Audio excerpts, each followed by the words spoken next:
Time now for the Indians minor league player of the week, and it's former Clippers and now Indians third baseman Lonnie Chisenhall. In 5 games since coming off the DL from a concussion, batting average at .429, 2 homers, 14 runs batted in. Numbers so impressive, you had to call him up as the Indians did on Monday. Yeah, and he's just coming off the DL with a concussion. This guy knows what he's doing now. I mean, he's hit extremely well over the last week. But this is going to be very interesting to see him facing National League pitching. I mean, normally you come in, you start facing AL pitching, but he's facing National League pitching right off the bat. Yeah, good luck to Lonnie. So Lonnie Chisenhall now in the fold for the Tribe. Welcome back to Indians Minor League Magazine. This next player we're going to feature on our Focus on the Future is a player that has speed and has power. Speed-wise, he led Division I in college in steals, and before that, junior college, the entire nation in both categories. Jason Stanford had a chance to talk with this very young prospect and a guy that's very exciting as well to watch at Mahoning Valley. We're joined at Eastwood Field right now with Bryson Miles, 2011 6th-round draft pick. And Bryson, you've been here a few days now, a few months. How has the transition been from college baseball to professional baseball? It's been a lot different. You know, college, everything's kind of set out for you. You're told, you know, when to do stuff and how to do it. You know, here you're kind of a little bit more on your own.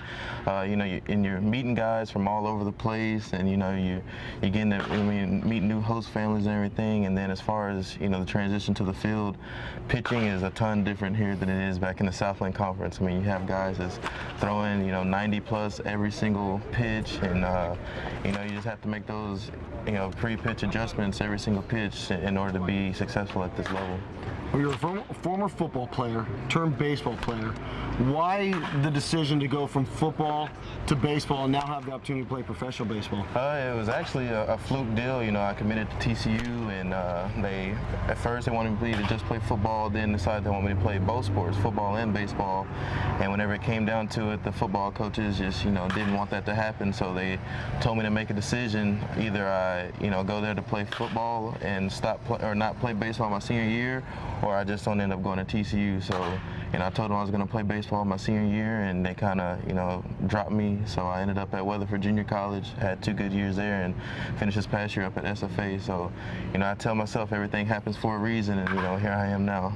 Well, you're in a very good organization. You have some bright future ahead of you. You're an outfielder with a very good arm, a lot of power, but even more, a plus speed on the bases.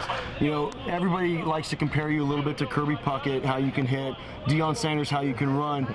You're Bryson Miles. Tell us how you are as a person. As a player, you know, I feel like, you know, I am that player. You know, I can go up there and I can hit the ball for power if I want to, but then at the same time, you know, I can sneak a drag bunt down the third baseline and shock that third baseman a little bit. And it, you know, it helps me as far as, you know, hitting more for average, because when that third baseman, you know, whenever I draw him in with him thinking I'm going to bunt, you know, it just opens up that 6 hole a lot more. So, you know, it's an advantage, you know, having the power and having the speed, and, you know, hopefully it's something that I can develop more into being, you know, an even better player. Well, your 1 year at Stephen F. Austin, you have 53 stolen bases. Mm-hmm. You lead Division I baseball in stolen bases. You go to a junior college, you have 50 stolen bases there. You lead junior college in stolen bases. You're also, like we talked about, you can hit for power. As soon as you get on first base, though, I mean, do you have the green light to steal second base and then steal third base at will? Yes, I do.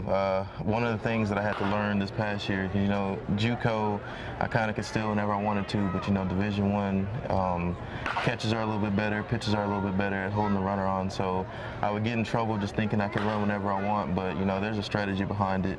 And so, you know, I learned that strategy a little bit towards the end of the season, and, you know, now here I'm hoping to, you know, learn that a little bit more to where, you know, I can be at least 95% on stolen bases. You know, that's going to be my goal this year, and, you know, I've had 1 stolen base attempt so far this year, and, you know, I was successful in it. So hopefully we can get about 30 or 40 more throughout the course of the summer. I'm going to go back to draft day now. You're sitting around, you're waiting for that phone call. All of a sudden you get the phone call in the 6th round and it says Cleveland Indians, we've selected you. Take us through that time of how excited you were, being that you know, you were a former football player, and now all of a sudden, man, I'm going to go play professional baseball. It was a long path. You know, in high school, I had a lot of people tell me, you know, you need to stick to baseball, And I was just hard-headed, and so, you know, whenever everything happened with TCU, you know, it's just kind of like, you know, well, you know, this is my path now, and, you know, sitting there on draft day, you know, I figured I was going to get drafted. I just had no clue where it was going to be at. And I got the phone call, and the Indians told me they were going to pick me up. And immediately, you know, I was excited. My little brother also got drafted this year. Awesome. In the 12th round. So, you know, we're both sitting there. You know, he's excited for me. My dad calls me, and he's all excited. My mom ends up calling me while she's at work. And, you know, everyone's excited. And my phone, you know, started blowing up from text messages and everything. So there's a lot of people out there that were excited, not only for me, but, you know, for my family. You know, it's a great thing for my family. But, you know, it all happened really fast because, you know, just a couple days later I was signing, and then a couple days after that I'm here in Mahoney Valley. So, I mean, it was great. There's something that somebody does not know, or we do not know about you right now. What is that? I'm a great cook. I'm a very good cook. My mom started teaching me how to cook when I was 8 years old, and you know, I started, you know, getting a little more interested in it, you know, the older that I got. So now she hates it when I come home for Thanksgiving because I kind of take over the kitchen. Well, that's very good. Well, Bryson, thanks for your time. Best of luck to you this year, and have fun, man. Yes, sir. Thank you. Bryson Miles, our focus on the future for this week. Jay seems like a great kid. Yeah, he's a very good kid, and hopefully this guy continues. If he stays healthy, he has a chance to continue through this system. All right, so we'll keep an eye on Bryson Miles and watch his advancement through the system. Stay tuned. Coming up next, we've got more right here on Indians Minor League Magazine. We'll show you the schedule, also the standings, and check out this. Batavia manager Dan Billardello not too happy with the ump's call in a game against the Scrappers recently. Keep it here on SportsTime Ohio.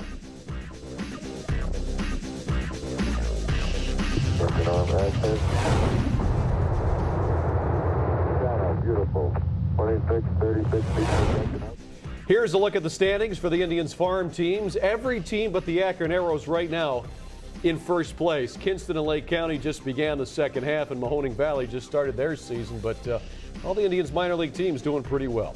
Here's this week's schedule for the farm clubs. Columbus, another home and home with Toledo before a home and home with Louisville.